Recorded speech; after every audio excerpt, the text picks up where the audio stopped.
Okay, welcome to Self-Defense and Prevention of a Crime. This is part 2, so we're going to look at a flowchart for the defense and we're going to go into some of the more advanced points in a little bit more depth. If you haven't checked out video 1 already, I recommend that you go and do that.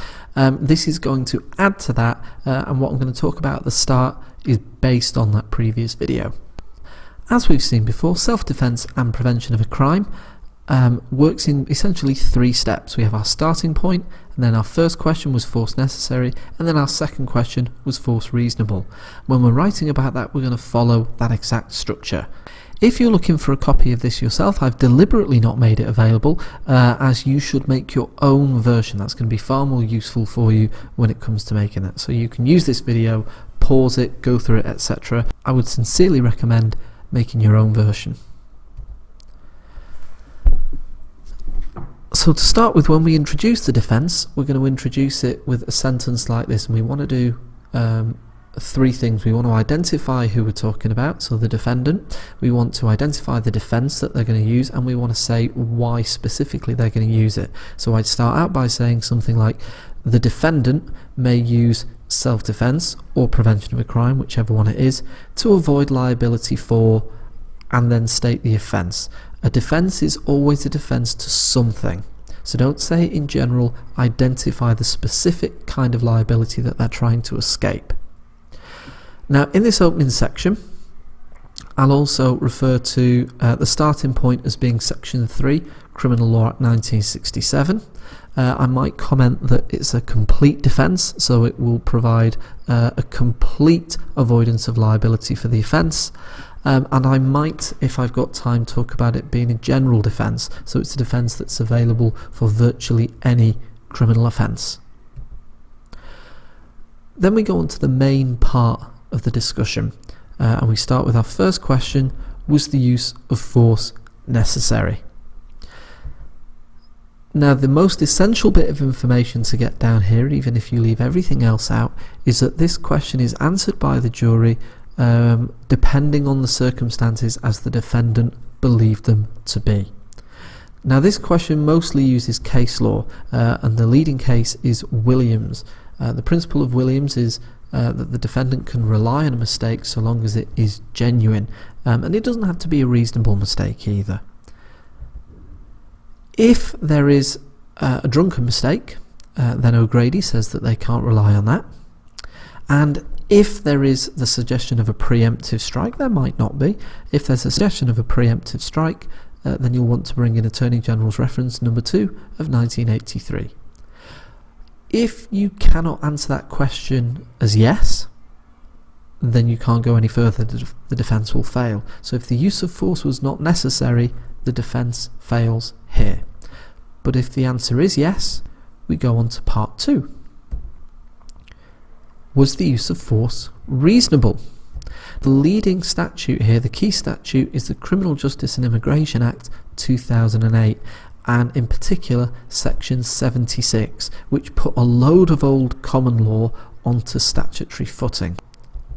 As in question 1, section 76 subsections 3 to 5 state that the test is taken from the circumstances as the defendant believed them to be. They can rely on a genuine mistake, but they cannot rely on a drunken mistake. But there are 2 really essential sections, are this one, subsection 6, which states that excessive force will cause the defence to fail. So if they use unreasonable force, or they act out of revenge, or they use excessive force, the defence will fail. And similarly, if we want to know what reasonable force means, the guidance comes from section 76, subsection 7. A person acting for legitimate purpose may not be able to weigh to a nicety the exact measure of necessary action. I've put that in bold because if you only get one thing for question 2, it should be that. So that's the flowchart for self-defense prevention of a crime. It's quite a straightforward defense to talk about, and obviously you'll have to do your application. So that's the flowchart for talking about self-defense and prevention of a crime. If you want to stick around, I'll be talking about some of the more in-depth questions surrounding the reasonableness of force. Okay, so if you've stuck around, I really want to just add 2 issues. Okay, They're both regarding the question of the reasonableness of force used. The first one centres around the case of Clegg, and I'm going to need my gun for this. Okay, got my gun. Now, Private Clegg was one of about half a dozen soldiers manning a checkpoint in Northern Ireland during the Troubles. The purpose of the checkpoint was to carry out searches on vehicles that passed through to stop weapons and explosives being transported around Northern Ireland.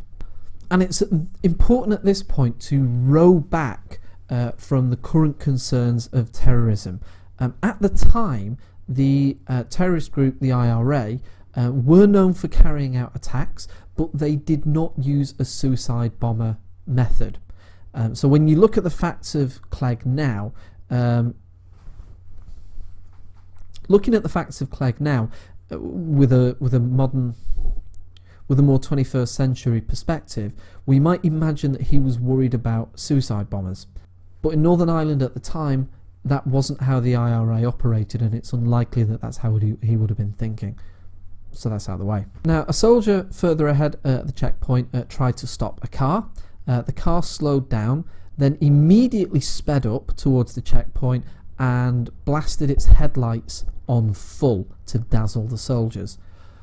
All the soldiers at the checkpoint responded eventually by firing their weapons, their guns, at the oncoming car. As the car passed through the checkpoint, Clegg then turned round and fired a last bullet towards the car. The rear passenger in the car, a young woman, was killed, and it was established that she was killed by a bullet that hit her from behind. So in other words, she must have been killed after the car had already passed through the checkpoint. Clegg argued self-defence. He argued that in those circumstances, with the vehicle driving directly at them, potentially being used as a weapon, they didn't know if they were going to be shot at, it was necessary to use force, and the court essentially agreed. What they disagreed with was his use of force after the car had already passed. They judged that once the car had passed and Clegg was no longer in immediate danger, firing his weapon at the disappearing car was excessive force. So the bullets when the car is coming towards them are fine. Once the car is moving away, it's excessive. Now, why is that important? It's important because what you have are two phases. You have a two-phase incident. Phase 1, car coming towards. Phase 2, car going away. And the decision in Clegg suggests that if excessive force is used at any point, then the defence will fail.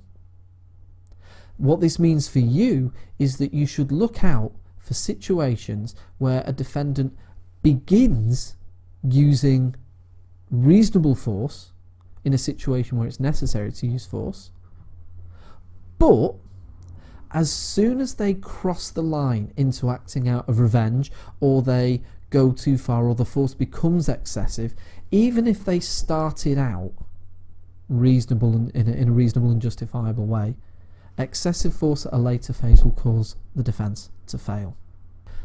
The second point I want to raise is what the jury can take into account when deciding the force was reasonable, and this was looked at in the case of Tony Martin. And again, I'm going to go back to our question of shoes.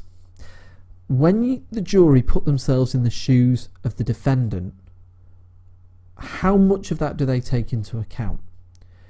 The defence wanted to argue that when the jury put themselves into Tony Martin's shoes, they should look at the situation from the perspective of Tony Martin as somebody in a paranoid state of mind. So in other words, should the jury take into account psychiatric illness of the defendant when they're asking is force reasonable? Now, to show the difference, let's look at these two different questions. Question number 1. Is it reasonable to fire a double-barrel shotgun at burglars running away from the scene of a burglary? Is it reasonable to fire a double-barrel shotgun at burglars running away from the scene of a burglary if you're suffering from paranoia? Now that second element will act in favour of the defendant. The court said that could not be the case. The outcome here is that the jury should not take into account any psychiatric or psychological features of the defendant, but they are entitled to take into account physical characteristics of the defendant. So imagine a situation where a person, the defendant, is being intimidated by somebody else and they're concerned that they're about to be punched by, let's say, a 25-year-old man. Okay, so our defendant is here and they're worried, I'm about to be punched by a 25-year-old man. I pick up a knife and I strike out at the person intimidating me. Would it make a difference if I am a frail 90-year-old man being intimidated by this bigger, much younger, much stronger man? Would that seem reasonable for a frail 90-year-old under those circumstances to pick up a knife and strike out? I think most people would agree that is perhaps more sympathetic. I think most people would agree that that would be reasonable, or that may be reasonable. What if instead of being a frail 90-year-old man, I'm also a 25-year-old man and I'm a bodybuilder, so I'm a big, strong, healthy young man like the person intimidating me, and I'm worried that they're about to hit me, and I pick up a knife and I strike out at them. Now that seems more like McKinn's, doesn't it? That I'm bringing a knife to a fist fight. In that case it might be unreasonable. So to sum up, the key distinction there, the key point there, is that when the jury are looking at the question of reasonable force, they can take into account physical characteristics of the defendant, such as their age, their gender, their size, but they cannot take into account mental or psychological or psychiatric characteristics, like the existence of paranoia or anxiety or anything like that. Right, I think we'll call that a day.